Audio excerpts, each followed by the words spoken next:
네, 성도 여러분 행복한 명절을 보내셨습니까? 네.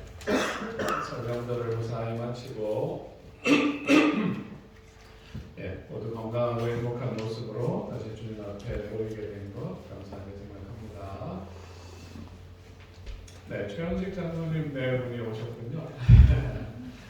장로님 멀리 뉴질랜드 따님 방문하고 무사히 도착하셨다고 연락을 주셨는데요. 오늘 1월 마지막 안식일에 함께 해주셔서 감사합니다. 다음 주에 제가 화요일부터 안식일까지 용산교회 사경회를 인도합니다. 은혜롭게 말씀을 잘 전할 수 있도록 기도해 주시면 좋겠습니다. 오늘 오후에 교회 직원회가 있는데요. 직원회 결의하는 내용 중에 이제 3월부터 학생 전도사님을 모시는 것을 결의합니다. 아침에 전도사님들이랑 통화를 했는데요. 마음 준비가 잘 돼 있고 또 3월에 와서 학생 청년들과 함께 잘 봉사하겠다고 이렇게 이야기를 하셨습니다.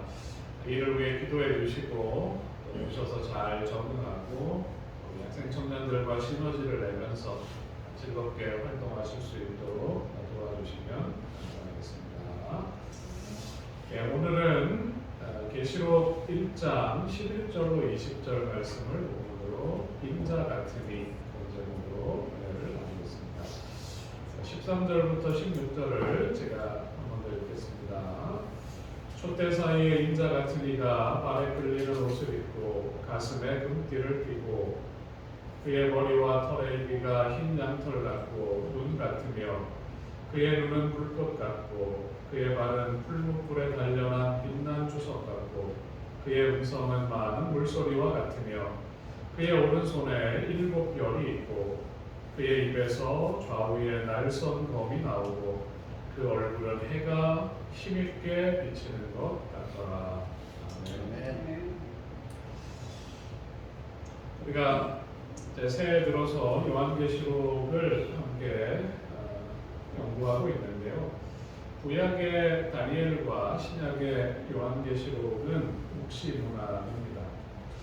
다른 선지서들에 비해서 기록된 범위가 이스라엘이라는 한 나라에 국한되어 있지 않고 우주적인 대쟁투를 보여주는 책이 다니엘서와 계시록입니다. 그리고 계시를 받은 대상자들이 본 이런 꿈과 이상은 우리 주변에서 일반적으로 볼 수 있는 것들이 아니라 상징적인 의미가 담겨 있고 특별한 그런 물건들을 통해서 혹은 대상들을 통해서 미래에 있을 일들을 하나님께서 우리에게 미리 보여주신 것입니다.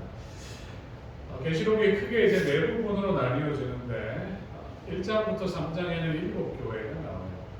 그리고 4장부터 8장 1절까지는 7인을 떼는 과정이 나옵니다. 그리고 8장 2절부터 11장까지 7 나팔이 울려퍼집니다.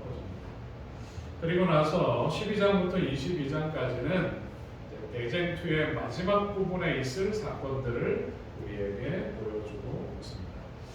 그래서 오늘부터 이제 계시의 첫 장면 7교회, 그 7교회에 대한 예언이 시작될 때에 그 도입 부분을 오늘 계시록 1장 11절로 20절이 도입 부분인데 그 부분을 좀 살펴보도록 하겠습니다. 자, 11절, 12절 같이 한번 읽어보겠습니다. 이르되 시작. 이르되 내가 보는 것을 두루마리에 써서 에베소, 소모나, 버가모, 두아디라, 사데, 빌라델비아, 라오디게아 등 7교회에 보내라 하시기로 몸을 돌이켜 나에게 말한 음성을 알아보려고 돌이킬 때에 7 금촛대를 보았느니라. 요한이 주의 날, 우리가 지난주 살펴본 것처럼 주의 날은 이제 안식일이죠. 뒤에서 들리는 나팔 소리 같은 큰 음성을 듣습니다. 주님은 요한에게 말씀하시는데 이제부터 네가 보는 것을 기록해서 아시아에 있는 에베소, 서머나, 버가모, 두아디라, 사데, 빌라델비아, 라오디게아 7교회에 전하라고 이야기를 합니다. 요한 당시에 이 7교회가 있었을까요?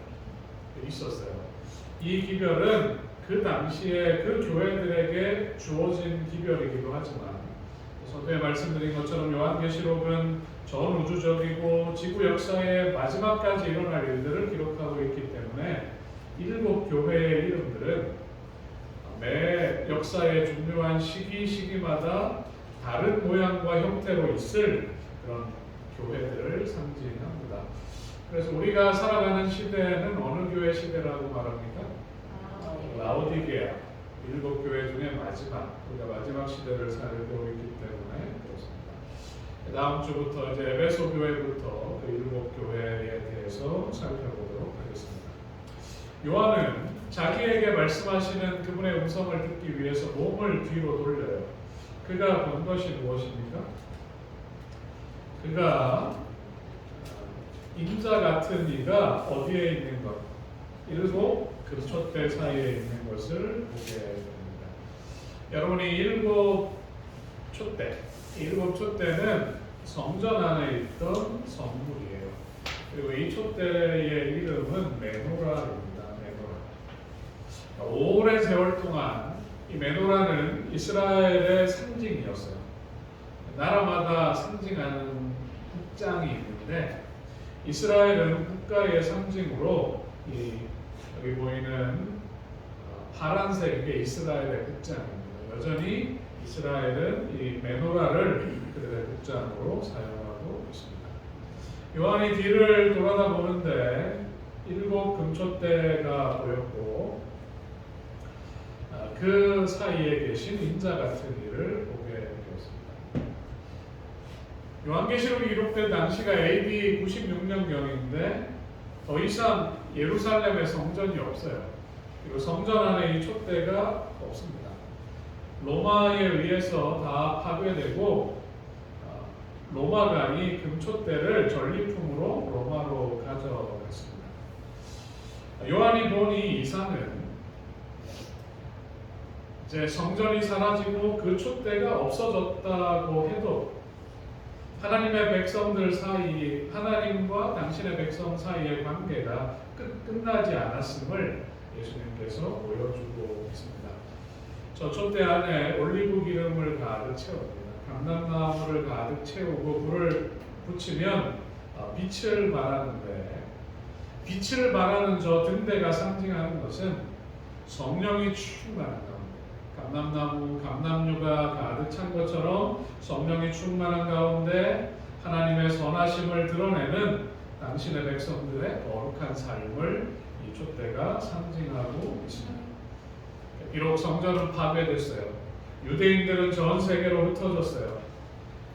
그 촛대는 로마의 보물창고에 처박혀서 빛을 잃고 있지만 하나님께서는 이제 유대인과 이스라엘이 아닌 교회와 성도들 그리고 그들의 거룩한 행실과 삶을 통해서 여전히 구원의 빛, 진리의 빛, 하나님의 영광을 온 세상에 비추고 있다는 것을 보여주고 있습니다. 자, 여러분 같이 한번 읽어보겠습니다. 너희는 시작. 너희는 세상의 빛이라. 상위에 있는 동네가 숨겨지지 못할 것이요 사람이 등불을 켜서 말 아래 두지 아니하고 등경 위에 두나니 이러므로 집안 모든 사람에게 비추느니라. 이같이 너희 빛이 사람 앞에 비추게 하여 그들로 너희 착한 행실을 보고 하늘에 계신 너희 아버지께 영광을 돌리게 하라. 너희는 세상의 빛이라.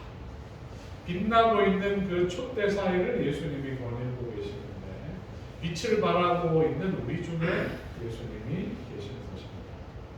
여러분들이 빛을 내고 있는 금촛대들이십니다.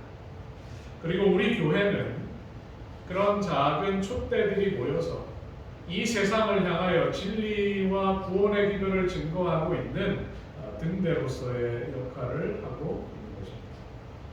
여러분, 우리가 예수님의 말씀처럼 우리의 착한 행실을 통하여 하나님의 말씀에 순종하고 하나님의 사랑을 실천하고 복음을 전하고 봉사하는 우리들의 삶과 증거를 통해서 사람들이 이 빛을 보고 진리를 보고 주님께로 인도되는 놀라운 역사가 있게 되기를 바라겠습니다.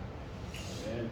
13절부터 16절을 오늘 이제 두 번이나 읽었기 때문에 읽지는 않겠습니다. 촛대 사이에 그 빛을 발하고 있는 촛대는 교회와 성도들이에요.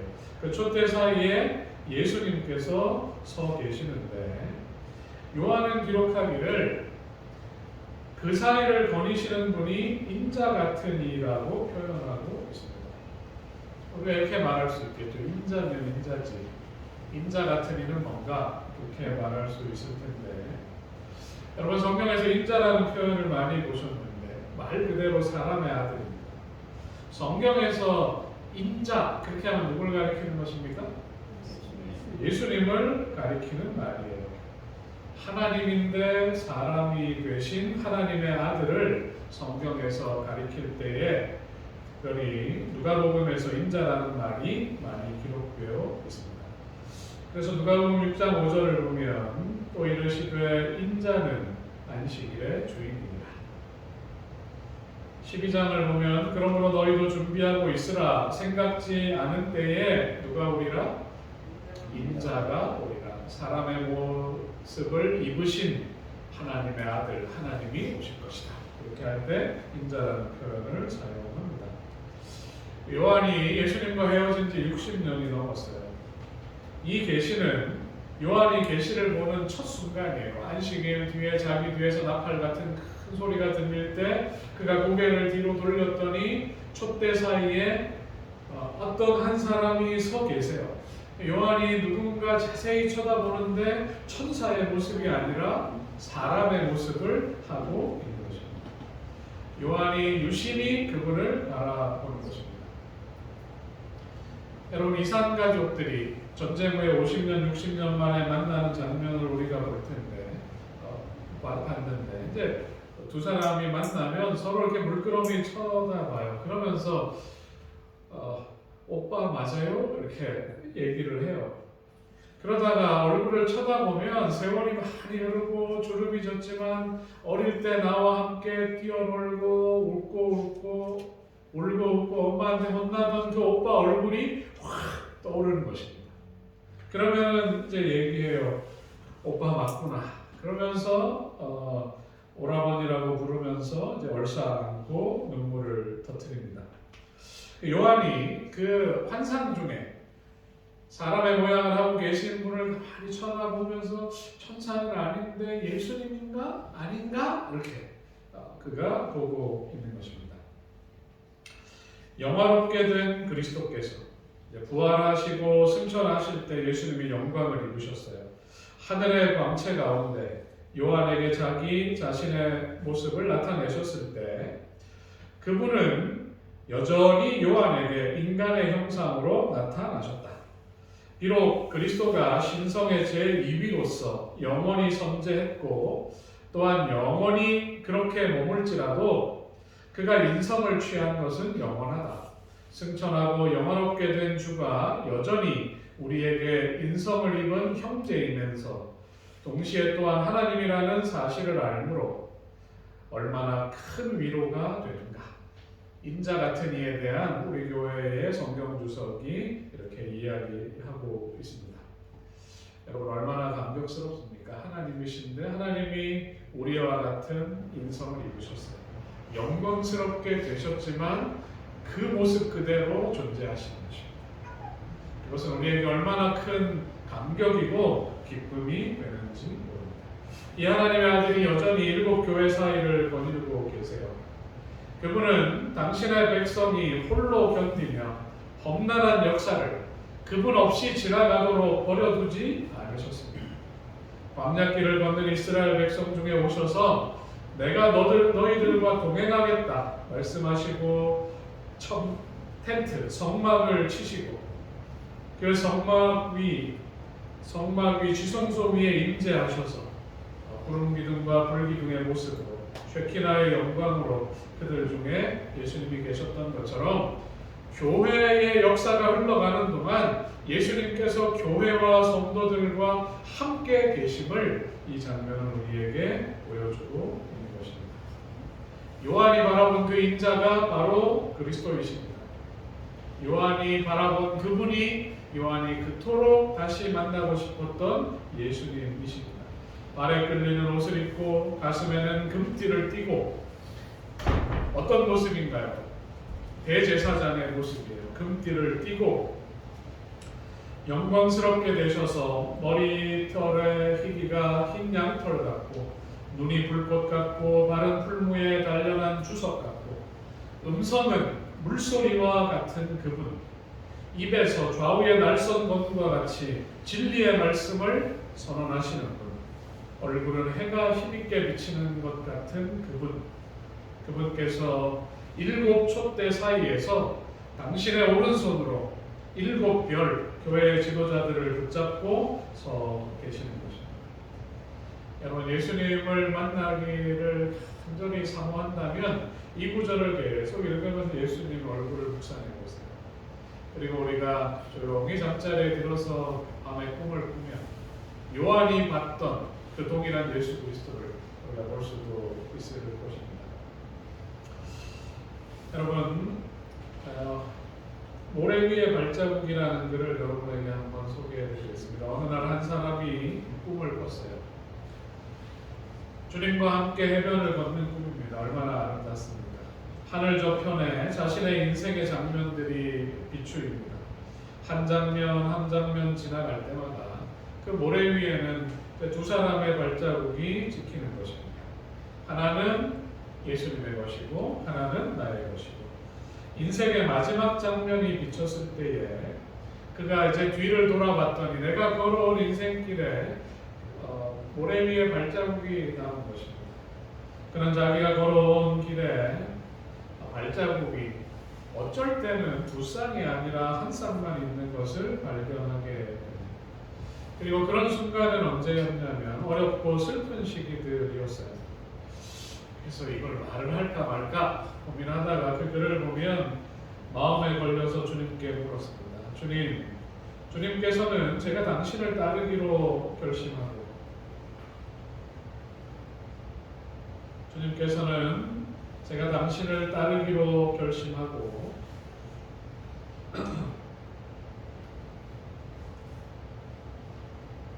항상 저와 동행하시겠다고 약속해 주셨습니다. 그런데 지금 보니 제 삶의 가장 어려운 시기에는 한 쌍의 발자국밖에 없습니다. 주님, 제가 주님을 가장 필요로 했던 시기에 주님은 왜 저를 버리셨는지 모르겠습니다. 주님이 대답하십니다. 나의 소중하고 소중한 아들아, 나는 너를 사랑하기 때문에 너를 버리지 않는다.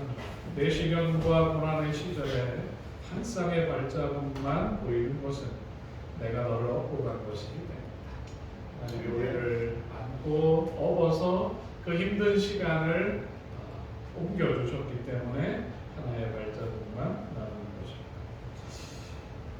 예수님이 촛대인 우리가 촛대인데 우리가 빛을 잃지 않게 하신 것입니다. 예수님께서 이스라엘 백성들이 가나안 땅에 들어갈 때까지 그들과 동행해 주셨던 것처럼 우리가 하늘 예루살렘에 도착할 때까지 예수님이 우리 곁에서 함께 가실 것입니다. 우리 약속의 말씀을 같이 한번 읽어보겠습니다. 내가 너희에게 시작. 내가 너희에게 분부한 것을 가르쳐 지키게 하라. 볼지어다 내가 세상 끝날까지 너희와 항상 함께 있으리라 하시니라. 예수님께서 이 약속을 하셨고 요한은 환상을 통하여 이 약속을 지키고 계시는 예수님을 목격하는 것입니다. 우리는 요한의 계시를 통해서 약속을 지키시는 예수님을 확인합니다. 주님께서 나를 붙들고 계시고 이끌고 계시고 내가 너무 힘들 때는 나를 업어서 안아서 하늘 문양으로 함께 가고 계시는 것입니다.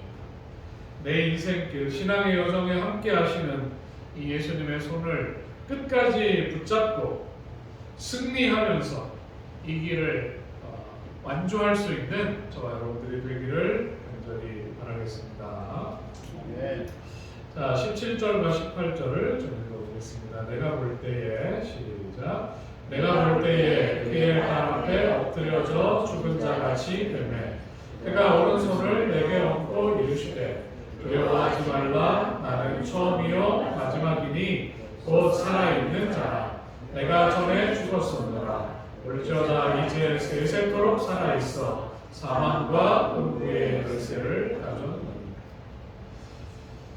지난주가 아니고 지난주는 우리 김승기 목사님 오셨고 그 전주에 이제 계시록을 우리가 열면서 이스라엘에게 주어졌던 이 절기들, 7 절기들이 우리의 구원을 이루어 가시는 하나님의 시간표를 보여준다고 말씀드렸고, 레위기 23장에 그 절기들이 소개될 때 제일 먼저 뭐가 소개됐다고요?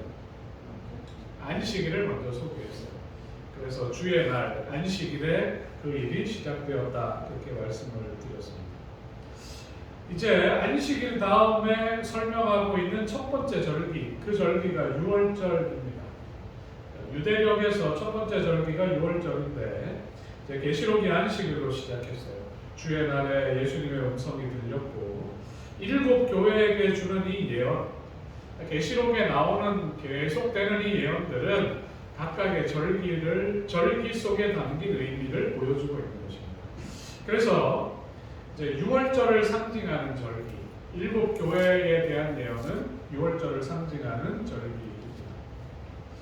요한이 하나님의 아들의 임재 앞에 섰을 때 그가 죽은 자처럼 엎드려졌어요. 예수님이 다가오십니다.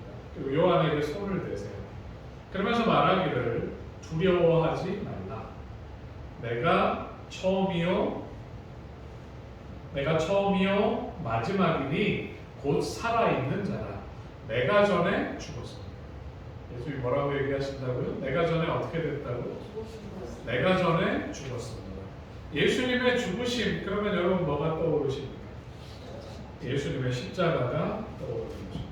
예수님이 세상 죄를 지고 가는 하나님의 어린 양이셨어요.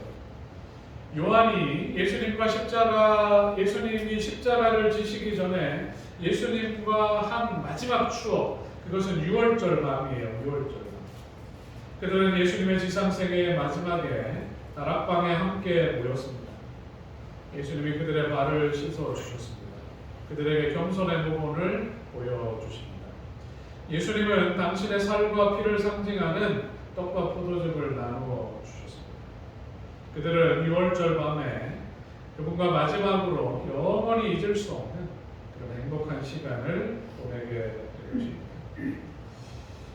이 6월절이라는 절기는 이스라엘 백성들이 애굽에서 보낸 마지막 날 밤, 어제 얘기한 것처럼 마지막 날 밤이고, 이제는 하나님의 백성이 된 것을 확인하고 하나님 백성으로서의 삶을 시작하는 첫날, 그것을 기념하는 절기가 바로 6월절입니다. 예수님의 십자가를 통해서, 십자가에 높이 들린 어린 양 되시는 예수님의 보혈을 통해서 모든 인류가 영원한 생명을 얻게 되었습니다. 마른 뼈에 하나님의 생명의 기운이 들어갈 때에 그 뼈들이 살아나는 에스겔의 환상에서 보는 것처럼 6월절 예수 그리스도의 뼈를 꺾지 말라고 한 것, 그 말은 예수님이 다시 살아나실 거기 때문에 그 뼈를 꺾지 말아라. 그 뼈에 다시 하나님의 생명의 기운이 올 때에 부활하실 것을 보여주는 것입니다. 그리고 그들이 발효되지 않은 빵을 먹는데, 이 무교병을 먹은 것은 광야에서 유랑하는 백성으로서 그들의 유일한 희망, 지금은 이렇게 딱딱한 빵을 먹지만 우리가 가나안에 가면, 그 젖과 꿀이 흐르는 땅에 가면 하나님께서 주시는 그 풍요롭고 아름답고 맛있는 그것을 누리게 될 것이다. 그것을 그들이 6월절마다 생각하는 것입니다. 이스라엘 백성들이 6월절 식사를 할 때마다 그들이 이런 구절을 반복합니다. 르샤나 하바 비루샬라임, 르샤나 하바 비루샬라임. 그 말의 의미가 이것입니다. 뜻이 뭐라고요? 다음에는 예루살렘에서. 지금은 우리가 광야에서 이 딱딱한 떡을 먹고 광야를 유랑하고 있지만, 내년 6월절은 예루살렘에서, 그렇게 이야기하는 것입니다. 지금은 우리가 광야길을 걸어가고 있지만 하나님께서 우리를 약속의 땅으로 인도하실 것이다. 하나님의 도성 예루살렘에서 하나님과 음식을 나누며 우리를 구원하실 그 하나님을 구원의 기념일, 십자가를 통하여 이루어진 그 6월절에 함께 찬양할 것이라는 소망이 이 구절 속에 담겨 있습니다. 여러분, 우리가 더 이상 6월절을 지키지는 않아요. 그리스도인들은 예수님께서 제자들과 보내셨던 그 마지막 6월절, 그분의 희생과 죽으심과 부활을 기념하는 성만찬에 참여하게 되는 것입니다. 예수님이 제자들에게 말씀하십니다. 진실로 너희에게 이르노니 내가 포도나무에서 난 것을 하나님 나라에서 새 것으로 마시는 날까지 다시 마시지 아니하리라. 제자들과의 재회를 간절히 바라시는 예수님의 마음이 느껴지십니까? 너희와 같이 그 하늘의 포도나무에서 열린 그것을 같이 먹을 때까지 내가 이거 먹지 않고 너희를 기다리겠다. 이렇게 이야기하십니다. 이 말씀 속에서 이제 하늘에서 다시 만나자. 그곳에서 새 포도를 함께 먹자. 우리와 다시 만나기를 갈망하시는 주님의 마음을 읽을 수가 있습니다. 지금도 예수님은 여전히 우리와의 만남을 고대하고 계시고 하늘에서 잔치할 그날을 기다리면서 우리가 하늘 본향으로 돌아오기를 간절히 기다리는 것입니다. 자, 고린도전서 11장 26절 읽어보겠습니다. 너희가 시작. 너희가 이 떡을 먹으며 이 잔을 마실 때마다 주의 죽으심을 그가 오실 때까지 전하는 것입니다. 우리가 교회에서 거행하는 이 예식에 참여할 때마다 더 이상 6월절을 지키지 않지만 성만찬을 참여할 때마다 우리의 마음에 무슨 마음이 있어야 돼요? 다음 성만찬은 어디에서? 1년에 한 번 혹은 2번 아니면 4번 우리가 성만찬을 하는데 다음 성만찬은 하늘에서. 그런 마음이 우리 마음 가운데 있어야 할 것입니다. 초대교회 그리스도인들은 성만찬을 진행하고 그들이 헤어질 때의 마지막 인사말을 나누었는데 그 인사말이 바로 이것입니다. 마라나타. 오 주님 오시옵소서. 그들이 성만찬을 하고 헤어질 때마다 마라나타라는 인사말을 나누며 그들이 헤어지게 된 것입니다. 자, 오늘 서론의 마지막 부분을 읽으면서 말씀을 마무리하겠습니다. 내가 본 것을 시작. 내가 본 것을 내 오른손에 7별의 비밀과 또 7 금촛대라. 7별은 7 교회의 사자요 7 촛대는 7 교회니라. 네가 본 그 촛대와 별은 교회와 성도들이고 그 교회를 이끌고 있는 지도자들이라고 설명해 주십니다. 장차 오실 미래의 하나님과 지금 계시는 하나님 사이의 긴장이야말로 우리 안에 소망의 등불을 켜는 것이다. 장차 오실 하나님은 누구신가요? 재림하실 예수 그리스도예요. 그리고 예수 그리스도는 지금 우리와 함께 계십니다. 우리 가운데 계시는 그리스도와 장차 오실 예수 그리스도 사이의 이 긴장감, 이것이 소망의 등불을 켜도록 만드는 것입니다. 지금 나와 같이 계시지만 내가 그분을 만날 수 없고 함께 먹을 수 없는 이 좋으신 분과 함께 교제하는 그날을 사모하는 것, 그것이 우리로 소망을, 재림에 대하여 소망을 갖게 하는 것입니다. 현재의 고통 너머에 확실한 장래가 없다면 우리에게는 기다릴 이유가 없을 것이다. 그리고 하나님과의 새로운 만남에 의하여 생겨나는 매일의 소망의 파도가 없다면 우리에게는 기다릴 만한 아무 의욕이 없을 것이다. 현재 고통 너머에 있는 확실한 미래에 대한 믿음, 그리고 날마다 하나님과 함께함으로 내 속에서 일어나는 하나님과 함께하는 기쁨의 이 작은 파도들, 이 파도들이 우리가 믿음을 지키며 주님의 오심을 기다리게 하는 것입니다. 여러분, 부활하시고 승천하셨지만 그 예수님이 여전히 7 촛대와 7 별 사이에서 나를 붙들고 계십니다.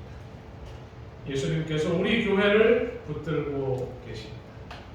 그분의 심정은 우리를 업어서라도 반드시 약속의 땅 새 예루살렘으로 우리를 인도하실 것입니다. 6월절 어린 양 되시는 예수 그리스도의 보혈을 의지하면서 그분의 인도를 따르며 하늘 고장까지 이르는 우리 모두가 되기를 바라며 오늘 말씀을 마치겠습니다. 다 함께 일어나셔서 찬미가 500장을 읽도록 하겠습니다.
우리의 빛을 바라보며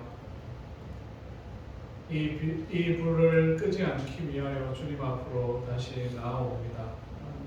하나님 약속하신 성령으로 다시 우리를 채우시고 그 성령이 우리를 변화시켜서 주님의 말씀에 순종할 수 있는 용기와 하나님의 사랑을 전할 수 있는 힘을 회복시켜 주옵소서.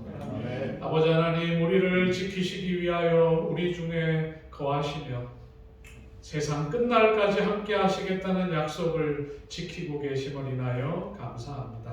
하나님, 두려워하지 않게 하시고 내 곁에 계시는 주님과 함께 하늘 도성을 향하여 넘어지지 않고 전진하는 사람들이 되게 하여 주옵소서.